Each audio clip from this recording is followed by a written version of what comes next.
काल कुकडी कॅनॉलमध्ये ज्या दाम्पत्याने उडी मारली, ज्या ठिकाणावरनं ती उडी मारली त्या ठिकाणी रेस्क्यू टीम पोहोचलेली आहे आणि रेस्क्यू टीमचा शोध मोहीम सुरू आहे. मात्र उडी मारल्यानंतर प्रत्यक्षदर्शींनी जे पाहिलं, प्रत्यक्षदर्शी त्यावर काय सांगतायत ते पाहूया.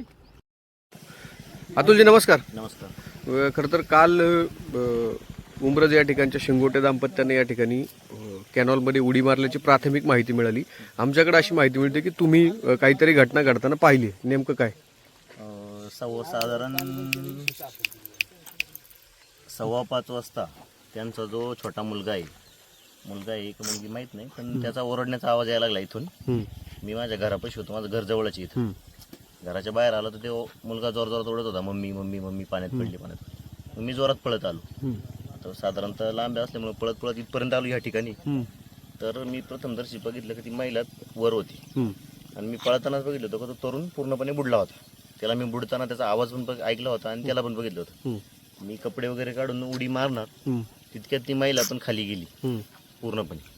आणि ती खाली गेल्यानंतर ती काही 2-3 मिनिटं मला काही वर दिसली नाही साधारणतः. मी थोडं पुढे जाऊन बघितलं. त्यानंतर मग मी मनोज भाऊंना फोन केला, बाकीच्या माणसांना फोन केला की अशी घटना घडली, त्वरित ते पाणी वगैरे बंद करा. पण काय कडून एक 10 मिनिटं जरी पाणी बंद झालं असतं तरी ते आपल्याला इथं रिकवर झाले असते. पण पाणी बिणी काही बंद करण्यात नाही आलं. त्यामुळं आणि सर्वांनी मग पुढे शोध मोहीम चालू केली, पुढे येतील. पण काय कुठं ते काही सापडले नाही. साधारण किती वाजताची घटना असेल? कंप्लीट 5:15 वाजता संध्याकाळी. काल मोबाईल बघितला होता, फोन हातात होता. भाऊ, खरं तर कालपासून ही शोध मोहीम सुरू आहे. तुम्ही सगळी मंडळी त्याच्यामध्ये सक्रिय सहभाग आहे. काय नेमकी परिस्थिती आहे? कुठपर्यंत शोध मोहीम घेतली? पोलीस स्टेशनला काही कळवलंय का? इतंभूत काय माहिती आहे? खरं तर आम्ही भाऊ या घटनेमध्ये अतिशय वाईट घटना खरं तर या ठिकाणी घडलेली आम्हाला त्या ठिकाणी समजतंय. खरं तर अतुल भाऊंनी त्या ठिकाणी फोन केल्यानंतर कुटुंबीय असतील, ग्रामस्थ असतील, सर्वजण या ठिकाणी घटनास्थळी आम्ही सर्वजण दाखल झालो. आणि त्या दृष्टीने प्रयत्न चालू केल्यानंतर आमच्या लक्षात आलं, जर पाणी बंद केलं तर याच्यामध्ये काहीतरी आपल्याला सापडलं तर सापडेल, अन्यथा आपल्याला त्या ठिकाणी काही सापडणार नाही. आणि म्हणून त्या दृष्टीनं आम्ही या तालुक्यातील सर्व लोकप्रतिनिधींना त्या ठिकाणी फोन केला आणि त्यांना त्या ठिकाणी विनंती केली की आपण याच्यामध्ये लक्ष घालावं आणि काही तासासाठी हा जर कॅनॉल बंद केला तर ते दाम्पत्य त्या ठिकाणी आम्हाला सापडेल. ही माफक अपेक्षा खरं तर कुटुंबीय असतील, ग्रामस्थ असतील, नातेवाईक मंडळी असतील, आम्ही सर्वांनी त्या ठिकाणी या लोकप्रतिनिधींना त्या ठिकाणी व्यक्त केली. तर नंतर आमच्या लक्षामध्ये आलं की त्या ठिकाणी त्यांनी आम्हाला सांगितलं की आपण पोलीस स्टेशनला रितसर त्या ठिकाणी आपण मिसिंगची कंप्लेंट दाखल करा. ती जी दाखल केलेली कंप्लेंटचे डॉक्युमेंट असतील ते डॉक्युमेंट आमच्या दप्तरी त्या ठिकाणी आपण आमच्या कार्यालयाशी पाठवून द्या. त्या संदर्भात आम्ही सर्व त्या ठिकाणी प्रयत्न केले. मग उंब्रज गावचे सरपंच असतील आणि ग्रामस्थ असतील, गावचे पोलीस पाटील असतील, सर्वांनी त्या ठिकाणी प्रामाणिकपणे प्रयत्न केले. परंतु अभिभाव अतिशय खेदाने त्या ठिकाणी सांगावं असं वाटतं, 24 तासाचा अवधी त्या ठिकाणी लोटायला काही तास त्या ठिकाणी बाकी आहेत. कुठल्याही प्रकारची मदत खरं तर प्रशासनाकडून आम्हाला त्या ठिकाणी झालेली नाही आहे.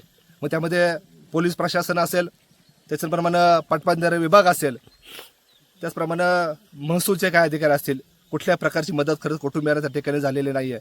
आणि म्हणून प्रथमतः या ठिकाणी मी अतिशय खरंच संताप व्यक्त करतो की या सर्व प्रशासनानं आम्हाला त्या ठिकाणी मदत करणं आम्हाला अपेक्षित होतं. 24 तास त्या ठिकाणी पूर्ण होत आहेत, परंतु अजूनही त्या ठिकाणी आम्हाला त्या दाम्पत्याचे त्या ठिकाणी आम्हाला त्या ठिकाणी सापडलेले नाही आहेत. जुन्नरची रेस्क्यू टीम या ठिकाणी हजर झाली आहे. त्यांच्याशी कुणाचा संपर्क झाला होता? त्यांचा काय सहकार्य लाभते या संदर्भामध्ये? खरं तर ही आपल्या तालुक्यातील जी रेस्क्यू टीम आहे ही तहसीलदारांच्या मार्फत खरं तर आमच्याकडे सकाळीच आमच्यापर्यंत पोहोचणं अपेक्षित होतं, पण कुठल्या प्रकारचे प्रयत्न त्या ठिकाणी झालेले नाही. आणि म्हणून आम्ही सर्व ग्रामस्थांनी या रेस्क्यू टीमशी त्या ठिकाणी संपर्क साधला, त्यांना विनंती केली. आणि त्यांना विनंती केल्यानंतर खरं तर ते टीम या ठिकाणी दाखल झालेली आहे. पण ही टीम दाखल होत असताना खरं तर त्या ठिकाणी काही उपकरणं त्या ठिकाणी अपेक्षित आहेत. मग त्यामध्ये बोट असेल, त्याचे गळ असेल, काही अनेक प्रकार आहेत. ह्या सर्व गोष्टींची उपलब्धता खरं तर काही त्या ठिकाणी होते. तिकडनं खरं तर त्या वस्तू त्या ठिकाणी निघालेल्या आहेत.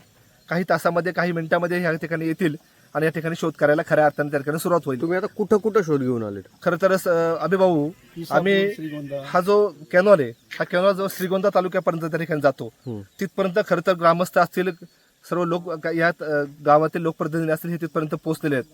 सर्व ठिकाणी त्या ठिकाणी वरनं त्या ठिकाणी पाहणी केलेली आहे, परंतु यश त्या ठिकाणी आलेलं नाही आहे. आणि म्हणून खरं तर आज या ठिकाणी ही टीम घेऊन आम्ही खरं तर या ज्या ठिकाणी त्यांनी त्या ठिकाणी या कॅनॉलमध्ये उड्या टाकल्या त्या ठिकाणी खरं तर आम्ही आलेलो आहे. आणि आता इथून खऱ्या अर्थानं त्या ठिकाणी शोध करायला त्या ठिकाणी सुरुवात होतीये. अतुल शेठ बेनकेंशी काहीतरी आता संपर्क झाला? आमदार साहेबांची त्या ठिकाणी आमची चर्चा झाली. साहेबांनी आम्हाला त्या आमदार- अधिकाऱ्यांशी आमदार माजी अतुल शेठ आमदार. बेनके साहेबांनी माजी आमदार अतुल शेठ बेनके साहेबांशी त्या ठिकाणी चर्चा झाली. त्यांनी वरिष्ठ अधिकाऱ्यांना खरं तर आमच्या त्या ठिकाणी कॉन्टॅक्ट करून दिलं. वरच्या साहेबांशी आम्ही त्या ठिकाणी खरं तर बोललेलो आहे, परंतु ते बोलल्यानंतर सुद्धा आमच्या पदरी त्या ठिकाणी अपयश आलेलं आहे. त्या साहेबांनी सुद्धा त्या ठिकाणी हात वर केलेले आहेत. त्यांनी त्या ठिकाणी सांगितलेलं आहे की हे 3 जिल्ह्यांचं काहीतरी पाणी आहे, 3 कलेक्टरांचा त्या ठिकाणी त्या ठिकाणी Permission त्यांचे चं. परमिशन आल्याशिवाय हा कॅनॉल आम्हाला त्या ठिकाणी बंद करता येणार नाही आहे. आणि म्हणून खरं तर आता या ठिकाणी जवळजवळ 100 ते 150 ग्रामस्थ त्या ठिकाणी उपस्थित झालेले आहेत. आणि आम्ही आता काही क्षणामध्ये त्या ठिकाणी विचार करतोय की कायदा सुव्यवस्था त्या ठिकाणी हातामध्ये घेऊन हा कॅनॉल बंद करण्याचं काम आम्ही मंडळी त्या ठिकाणी करणार आहेत. आणि हा खरं तर इशारा या निमित्तानं प्रशासनाला आम्ही या निमित्तानं देतोय. तुम्ही शोधण्यासाठी गेले होते, कुठपर्यंत जाऊन आलात? मी स्वतः वैयक्तिक बेल्यापर्यंत गेलेलो होतो. हम्म. आणि आमची सगळी शिवारातली मुलं हम्म. 20 ते 25 जण, 5 गाड्या, हम्म. विसापूर, श्रीगोंदा तालुका, जिथपर्यंत कॅनॉल आहे तिथपर्यंत सगळे दोन्ही तुमचं बाजूने काय नाव? पाहणी करत गेलो होतो आम्ही. तुमचं काय नाव? सावळेराम बाबूराव शिंगोटे. बरं, आता हे जे त्यांनी कॅनॉलमध्ये उडी मारल्याची प्राथमिक माहिती मिळते, हा. नेमकं कारण कुटुंबियांशी काही चर्चा झाली का, तसं काही स्पष्ट होतं नाही, का? नाही, तसं काही अजून कल्पना नाही त्याची. म्हणजे ती मुलगी काळवडी गावची माहेरवासी नाही, त्या कुटुंबाशी काही संपर्क झाला का? नेमकी घटना कशामुळे घडली? नाही, काय अभिभाव काय आलेले आहे, 2 महिन्यापूर्वीच खरं तर त्या मुलीने त्या मुलाशी त्या ठिकाणी विवाह केलेला आहे. हम्म. आणि अतिशय चांगलं सर्व सुव्यवस्थित असताना काल अचानक ही गोष्ट आमच्या कानावरती आली. खरं तर ही घटना ऐकल्यानंतर आम्हाला त्या ठिकाणी खरं तर शॉक बसलेला आहे. का सर्व काही व्यवस्थित असताना असा प्रकार कसा घडू शकतो, याच्यावरती सुद्धा खरं तर आम्ही मंडळी साशंक आहोत. आता पाहूया त्या ठिकाणी काय हाताशी मिळते, त्याच्यावरती बाकीच्या गोष्टी अवलंबून असतील. धन्यवाद.